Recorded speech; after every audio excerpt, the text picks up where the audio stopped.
J'ai entendu ta prière, mon fils.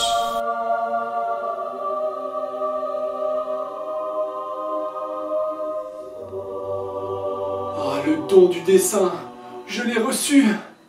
Merci vieux.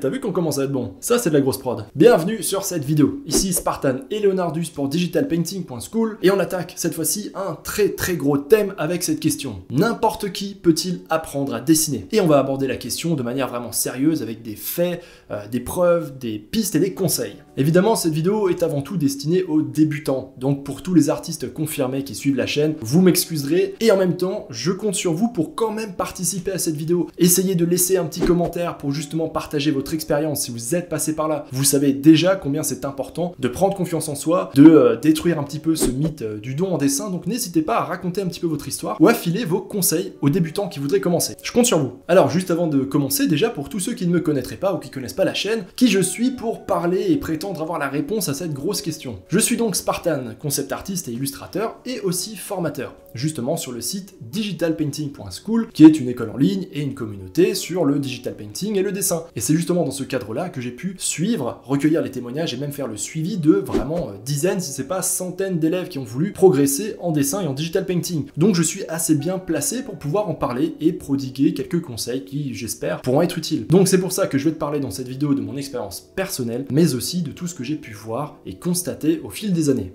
On va directement à la réponse, oui on peut. Je pense que l'intro de cette vidéo montre assez bien mon point de vue sur cette croyance qui fait que le dessin c'est un don reçu de Dieu, et que soit on l'a reçu à la naissance, soit on l'a pas. Ou encore que c'est dans les gènes parce que ton arrière-grand-tante savait dessiner des fleurs, celle-là je l'ai aussi déjà entendue. Et comme j'aime pas les contenus trop réducteurs ou trop simplistes, je vais quand même t'apporter plein de nuances, d'observations et de conseils sur ce sujet. Ensuite, croyance numéro 2 à éradiquer. Il n'y a pas d'âge pour se lancer, pour apprendre de nouvelles choses, que ce soit le dessin, le digital painting, qu'on ait 30 ans, 40 ans ou 60 ans, on peut très bien se lancer. Tout ça, ce sont généralement les premiers mythes que je détruis pour tous les nouveaux inscrits sur digitalpainting.school. Et je me suis rendu compte qu'en fait, j'avais jamais fait de vidéos concrètes sur le sujet. Et je continue encore régulièrement à avoir des gens qui me posent cette question. Donc, il était temps d'y remédier. Mieux qu'un long texte ou qu'un monologue de coach de vie sur un fond de musique inspirationnelle, crois en toi et tout est possible. Sky is the limit.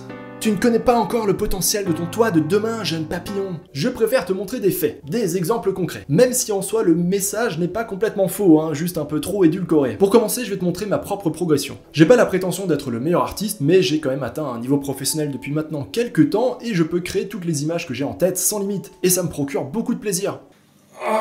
Oui! Voici ce que je dessinais au lycée. Plutôt impressionnant, hein? T'as vu? J'ai même fait un homme étron. Et voici, en comparaison, mes derniers digital painting. Tu peux voir l'évolution, je pense, sans que j'ai besoin de la commenter. Et Dieu n'est pas venu me rendre visite entre-temps. Ou alors, c'était pendant que je dormais. Mais du coup, est-ce que c'est consentant si je dormais? Ouais, bref. Et mon cas n'est pas unique. Je peux te partager des dizaines de progressions d'élèves de digitalpainting.school en images. Voici par exemple une petite sélection. D'ailleurs, tu peux toutes les retrouver sur la page galerie progression DPS, tu as le lien sous la vidéo. Donc là, ce sont que des progressions d'élèves. Ça, c'est un avant-après les cours de la partie 1 seulement par Arcueil. Ça, c'est avant et après la partie 3 par Jake, avant et après la partie 2 par Vali.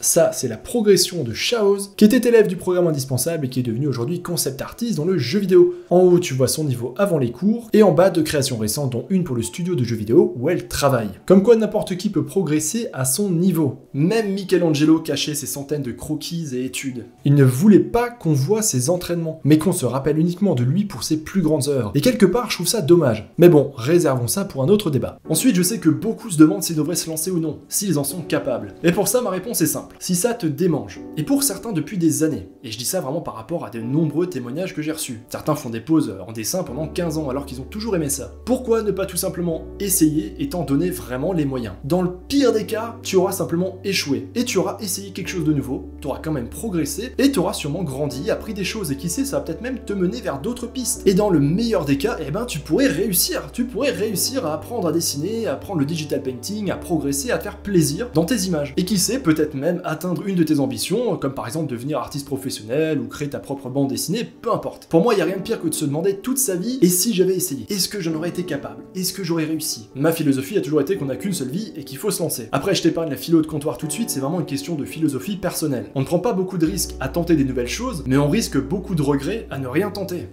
Cela dit, mon honnêteté intellectuelle m'oblige à répondre à une question que tu te poses peut-être. À l'école, par exemple, il y avait déjà des enfants qui étaient doués en dessin, et d'autres non, alors que pourtant ils avaient jamais pris de cours. Et en effet, on a tous un potentiel de talent en dessin, ce que j'appelle le talent inné. Comme pour les aptitudes physiques ou intellectuelles, on n'est pas tous égaux. Et toutes les vidéos qui le font croire sont évidemment fausses et beaucoup trop réductrices. Mais ces différences ne sont pas pour autant des barrières, et je vais te démontrer ça tout de suite. Ce graphique montre Paul Jacob, super doué en dessin dès l'enfance, il écœurait tout le monde dans la salle de classe. Ah, ce gros bâtard de Paul Jacob. On en a tous connu un comme ça. Et en dessous, tu as le graphique de Pierre Adolphe. Lui, il est pas spécialement doué, en tout cas il n'a pas ce talent inné qu'a Paul Jacob. Mais la différence, c'est que lui, même s'il n'a pas de talent inné, il a pris des cours. Il continuait à dessiner et s'amusait. Et tu vois qu'au fil du temps, son talent va très rapidement dépasser celui de Paul Jacob. Le talent inné, c'est en quelque sorte un boost de départ. Mais c'est pas une finalité. Ton talent inné en dessin ne détermine pas ton talent futur. D'ailleurs, le talent n'a pas de plafond, ça n'a pas de limite. On continue à progresser toute sa vie. Même les artistes seniors avec 30 ans de carrière le disent. Ils continuent à progresser, à apprendre et même à envier d'autres artistes. Autre cas de figure, je te sens venir. Ouais, mais si ce bâtard de Paul Jacob prenait aussi des cours de dessin, eh ben il se passerait ça. Sa courbe continuerait à augmenter. Et celle de Pierre Adolphe aussi. C'est d'ailleurs souvent dans ces cas-là qu'on a quelques rares artistes qui sont déjà des tueurs à 18 ou 20 ans. Ils avaient déjà un bon potentiel de base, mais surtout ils ont continué à dessiner non-stop. Et là va intervenir le dernier facteur, qui est la vitesse d'apprentissage. On a tous une capacité d'apprentissage différente. Certains pigent tout de suite et progressent vite, d'autres ont besoin de plus d'exercice. Et ceux qui jouent encore plus, et j'insiste bien, ce sont les efforts mis dedans, la régularité et l'intelligence de ton apprentissage. Ces trois ingrédients vont beaucoup changer la vitesse de ta progression. J'ai vu des élèves sur DPS atteindre des niveaux époustouflants en seulement 1 an, et d'autres ont besoin de 3 ans, des fois même plus, car chacun fait à son rythme, avec sa vie bien remplie, son énergie et son temps disponible. Donc les courbes pourraient très bien ressembler à ça. Paul Jacob continue à apprendre, mais Pierre Adolphe, qui pratique 2 heures tous les jours, va très vite le dépasser, car il s'en donne plus les moyens.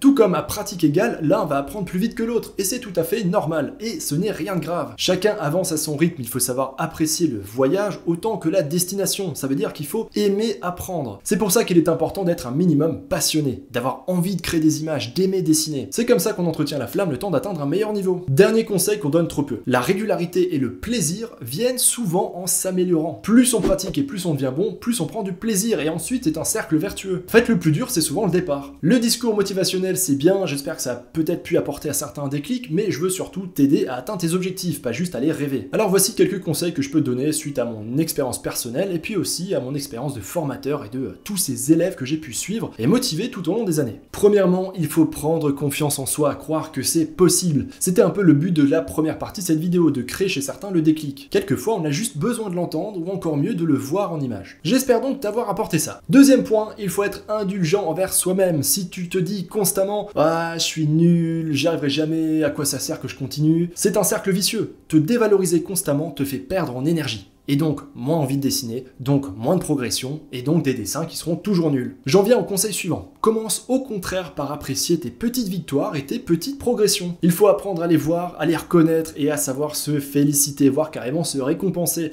On passe tous par là. Ensuite, quatrième point, il faut avoir des objectifs réalistes. Il faut pas essayer de faire une scène ultra complexe si t'en as pas encore le niveau. Il faut pas non plus t'attendre à peindre comme un dieu en seulement 1 mois ou 2. D'ailleurs, je jette complètement la pierre à toutes ces formations de dessin aux promesses ridicules, qu'en seulement 1 semaine ou 2, c'est bon, tu vas savoir dessiner, tu vas être un artiste accompli en seulement quelques semaines, 1 semaine seulement pour apprendre le digital painting, etc., etc. Je t'assure, j'en ai vu pas mal des trucs comme ça sur le web, et évidemment, ce sont des conneries. Et j'en viens au conseil suivant, numéro 5, il faut être conscient que ça prend du temps. En quelques semaines, tu peux évidemment connaître des très grandes progressions, mais ne t'attends pas à tout maîtriser et à pouvoir tout créer avec une liberté sans faille. Ça demande du temps et de l'énergie, et il faut t'en donner les moyens. Ce n'est pas pour rien si les cours sur les fondamentaux en art sur digitalpainting.school, qui s'appelle le programme indispensable, ont assez de contenu et d'exercices pour durer plusieurs mois. Généralement, les élèves mettent entre 6 mois et plus de 2 ans pour les faire. Chacun avançant évidemment à son rythme avec son emploi du temps. Et j'en viens au point suivant, numéro 6, je te conseille d'avoir des bons cours, des bons supports d'apprentissage, voire carrément un mentor. J'ai pour ma part appris le digital painting tout seul, de tuto en tuto, et je peux dire qu'à l'époque sur le web, il n'y avait pas autant de contenu qu'aujourd'hui, et c'était très long. Franchement, c'était un peu la croix et la bannière, beaucoup de périodes de démotivation, et ça m'a pris un temps colossal. Alors qu'aujourd'hui, je sais très bien que j'aurais pu apprendre tout ça sur un temps beaucoup plus court et condensé. Et comme je dis, on n'a qu'une seule vie, donc chaque année compte. Enfin, dernier point, et sûrement un des plus importants, c'est d'avoir une communauté, d'être entouré d'autres artistes. C'est super important pour la motivation, l'entraide, recevoir des critiques constructives. C'est à ne pas sous-estimer. Et c'est pour ça que je t'invite très fortement à aller sur digitalpainting.school. C'est une communauté, elle est faite pour ça, l'inscription est gratuite. C'est vraiment le but de son existence et de sa création. En plus, je t'assure que l'ambiance est vraiment bienveillante, y compris avec les débutants.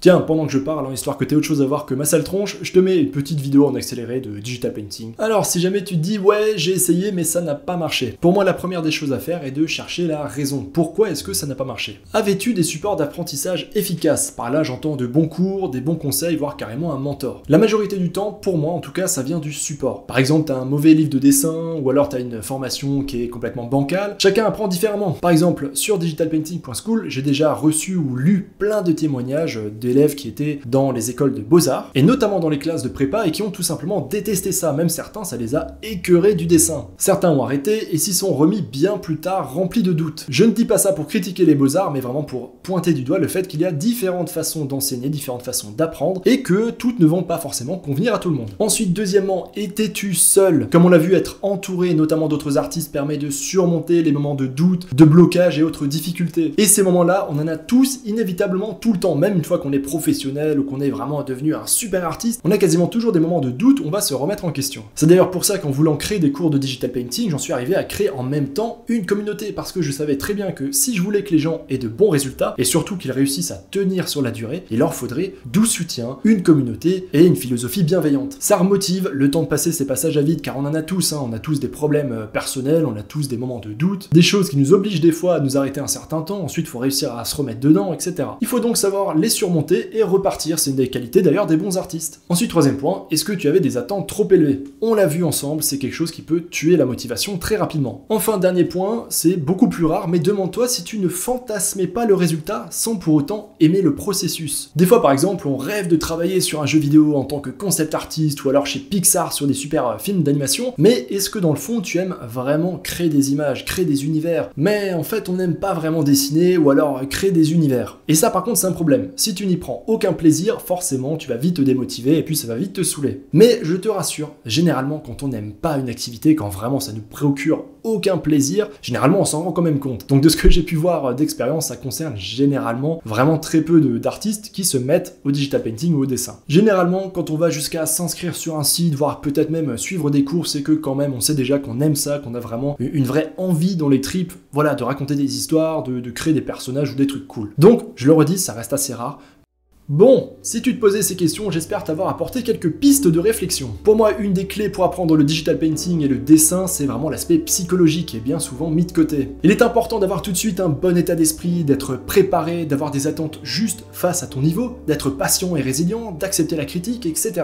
J'espère donc que tu auras eu un déclic, voire peut-être même quelques conseils pour te pousser à te lancer. Comme tu l'as vu, il n'y a rien de mensonger ou d'exagéré, en tout cas j'ai vraiment essayé d'être le plus transparent possible par rapport à mes propres observations et expériences. J'ai autant parlé des difficultés et des limites que de la possibilité d'y arriver. Car rien n'arrive tout seul sur un plateau d'argent. En tout cas, si tu es convaincu que tu peux y arriver, ou au moins que tu souhaites tenter l'aventure, je rappelle que sur digitalpainting.school, il y a des cours avec le suivi de formateurs, une super communauté bienveillante, plein d'activités, donc n'hésite pas à aller voir. Ensuite, si tu connais un ami ou un proche qui est dans cette situation de doute, de manque de confiance en lui, ou au contraire, si tu penses qu'il a du potentiel et qu'il faudrait vraiment qu'il l'exploite, je t'invite à lui partager cette vidéo. Cassons le vieux mythe du don en dessin. Tu peux contacter n'importe quel artiste professionnel que tu vas trouver sur le web, sur ArtStation ou ailleurs, tu peux lui envoyer un message, lui demander comment est-ce qu'il dessinait quand il était jeune, tu verras que tout le monde est passé par là, tout le monde était nul au début, et c'est souvent après des mois et des mois, voire des années de pratique, que notre niveau augmente et que petit à petit, on atteint nos objectifs. Enfin, partage-nous ta propre histoire face au dessin, au digital painting, est-ce que tu te reconnais dans cette vidéo? As-tu des ambitions en dessin, mais t'as jamais réussi à passer un certain niveau? Ou au contraire, tu es passé par là et maintenant tu t'améliores, voire peut-être tu as carrément réussi certains de tes objectifs. J'attends vraiment vos commentaires, autant les néophytes que les artistes plus expérimentés, postez votre expérience, donnez vos conseils,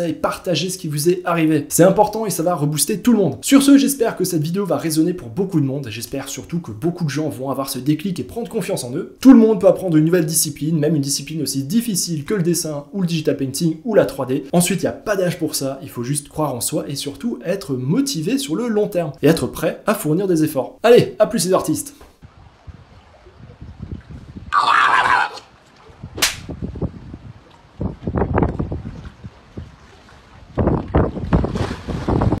L'art digital t'intéresse? Tu as envie d'apprendre ou de progresser en digital painting, ou peinture numérique en français? Je t'invite à aller sur digitalpainting.school. Tu retrouveras une communauté super sympa, des cours de qualité et un paquet de ressources gratuites. Allez, on se retrouve là-bas l'artiste.